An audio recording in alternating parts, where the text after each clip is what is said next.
Қазір қазақ кәсіпқой боксында айтарлықтай үлкен жекпе-жектер жоспарда болмай тұр. Дегенмен біз әлем боксинг арнасының көрермендерін қазақ боксшылардың жарқын жекпе-жектерімен таныстыра беруден жалықпаймыз.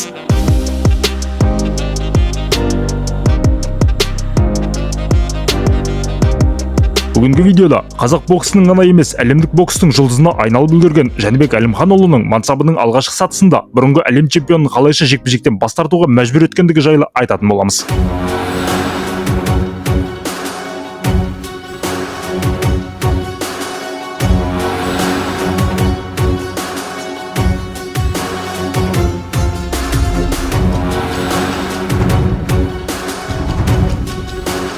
Ассалаумағалейкум достар.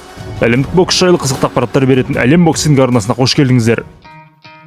Біз айтқалы отырған жекпе-жек 2021 жылдың 26 маусымында ақш-тың Лас-Вегас қаласында отандасымыз Жәнібек Әлімханұлы мен бұрын орта салмақта WBA белдігінің иесі болған америкалық Роб Брант арасында өткен болатын. Бұл Жәнібектің мансабындағы 10-шы жекпе-жегі және WBC Continental Americas белдігін кезекті рет қорғауы еді. Ал оның қарсыласы 31 жасар Роб Брант осыдан 3 жыл бұрын бізге жақсы таныс жапондық олимпиада чемпионы Риото Муратаны жеңіп чемпион атанған екен. Сонымен қатар 2017 жылы өткен әлемнің ең үздік боксшылары қатысатын бүкіл әлемдік бокс супер сериясына да қатысқан көрінеді. 26 рет жеңіске жеткен ол мансабында 2 рет қана жеңілген екен. Бір сөзбен айтқанда, Брант сол кездегі Жәнібек үшін ең қиын қарсылас болғалы тұр. Впрочем, сам он говорил перед этим поединком, что в социальных сетях старается ярко заявлять. Дегенмен қарсыласының атақ даңқынан еш қаймықпаған Жәнібек жекпе-жек бастала сала ринг ортасын иемденіп алады. Ал Брант болса, отандасымызды оң жағынан айналып өтіп соққы жасауға тырысып бағуда. Бұл раундта америкалық боксшы Жәнібектің бірнеше ауыр қарымта соққысына түсіп қалады. Смещаться, не рисковать и не сближать. Жесткий прессинг. Хорошо попадает справа Жәнібек Әлімханұлы. У Жәнібека отличная ручная скорость, реакция. Пока присматривается к своему сопернику. Вел в Лас-Вегасе поединок с чемпионом мира. После этого потерял, правда, свой титул в реванше Стенко досрочно. Жәнібек Әлімханұлы. Вперед в атаку, выбрасывать комбинации. Если он будет... Сейчас начнется второй раунд. Жәнібектің бір артықшылығы, ол ешқашан қарсыласына ойлануға мүмкіндік бермейді. Шабуыл жасамаған кездің өзінде үнемі алдыңғы қолмен қарсыласты шабуылға шақырып, оны бейберекет қимылдар жасап отыруға мәжбүр етеді. Екінші раундта осындай тактикамен отандасымыз бірнеше рет америкалықты қарымта соққыға ұстайды. Кстати, сейчас корпусом тоже отрабатывает. Еще ответственно не может никак достать передней рукой. Ну, как-то особо не ведется на эти финты Жәнібек Әлімханұлы. Брать ключи. Вот снова попытка, у него эти удары будут проходить. Правда, хороший джеб залетает у Бранта, представитель США. Снова попытка Жәнібека Әлімханұлы, конечно. Вот еще одна двойка проходит. Хорошо, как Жәнібека, и, конечно, в этом уважением осторожничает осуществлять полноценные комбинации, в том числе и защиты.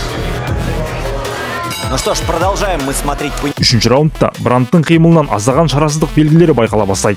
Үнемі алдамшы қимылдармен қарсыласының есін шығарған Жәнібек бұл раундта аса көп соққы жұмсамағанмен, лақтырған соққылардың барлығы америкалыққа тура тиді десек те болады. Роб Брант правым прямым зашел. Раунды. При этом у него левая проходила уже в каком-то моменте. Вот снова Хорошо, правой заходит. идет атаки от Әлімханұлы по корпусу. Здорово. Рядом. Әлімханұлы сейчас в углу. Сонымен қатар Брант үшін Жәнібектің жылдамдығы да өте алмас кедергі бола бастайды. 4-ші раундта да отандасымыздың тура соққан соққылары тиіп жатқанмен Жәнібек әзірше асығар емес. Будет работать именно вот в таком ключе, что он...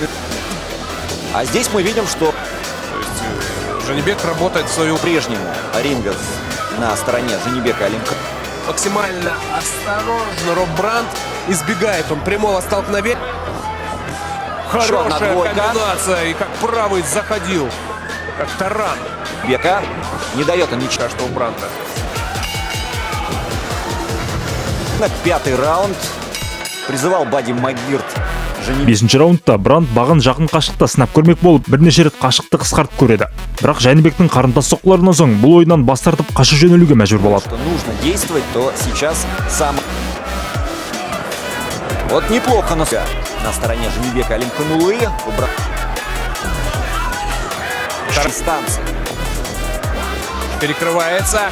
Ой, Роб Брандт, но тут же выставил предплечье. И боковой. И снова с сильнейшей руки залетает удар у Джанибека Алимханлы. Раунд завершен. Алтыншы раунд бастала сала Жәнібектің тура тиген сол қолынан соң Брандт тізерлей кетуге мәжбүр болады. Но пока что мы видим, что все идет в одну калитку. И вот нокдаун. Дегенмен бұрынғы әлем чемпионының мінезді боксшы екендігін айта кету керек. Жәнібек қарсыласын бокс қапшығы секілді сабап жүргенмен америкалық әзірше берілер емес. Джеб на скачке залетел сейчас. И по корпусу. Еще в начале выбрасывал какие-то удары, то здесь их практически... Да, и никуда не попадает.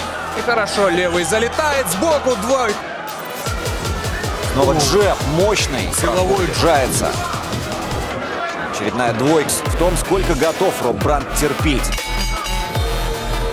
Ты не отвечаешь на удары, нужно больше работать правой рукой. Бапкері Бадди Магирттің жекпе-жекті аяқтайтын уақыт келді деген тапсырмасынан соң 7-ші және 8-ші раундтарда Жәнібек қысымды тіпті күшейтеді. Как он сможет финишировать и за счет чего? Пропускает удары, но вроде бы стал выбрасывать. Да, и снова начинает Джанибек Алимханлы. Можно здесь проводить атаку сейчас. Роб Брандт попытался. Продолжает свое преследование, поджал канатом, пробил. Анто. Двойка.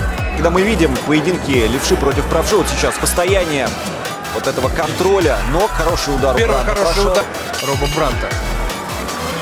Он к этому поединку готовился, определил Алимханлы и Роб Брандт.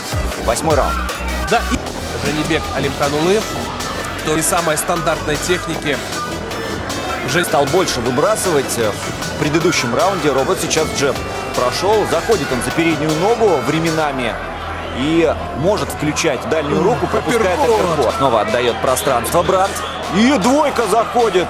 Но по-прежнему Еще одна атака. успел пробить. Один из них прилетел снизу удар. Да, не принимает он это приглашение. Ну и вот так вот переигрывает по-прежнему. Серию атак. Роб Брандт уже не представляет особой угрозы. Но пока... Вот удар в 10-м раунда. Если, конечно, до этого дойдет. Сколько еще успеет принять, судя по всему, за оставшееся время. Жекпе-жек одан ары қарай жалғасса, Роб Брандттың миынан айырылатындығын түсінген америкалықтың командасы 8-ші раундтан соң жекпе-жектен бас тартады. Да, все. Поединок завершен. Жәнібек Алимханлы одерживает победу. Бұл жерде Брандттың командасы өте дұрыс істеді. Өйткені мұндай ауыр соққыларды ұзақ уақыт бойы қабылдай бергеннен гөрі нокаутпен жеңілген әлдеқайда жеңілірек болады. Міне достар, Жәнібектің өзінің бар болғаны оның жекпе-жегінде бұрынғы әлем чемпионы осылайша тізе бүктірген болатын. Жәнібек Казахстан Алимханлы. Ну что, Жекпе-жек ұнаса міндетті түрде лайк баса кетіңіздер. Сіздермен болған әлем боксинг арнасы.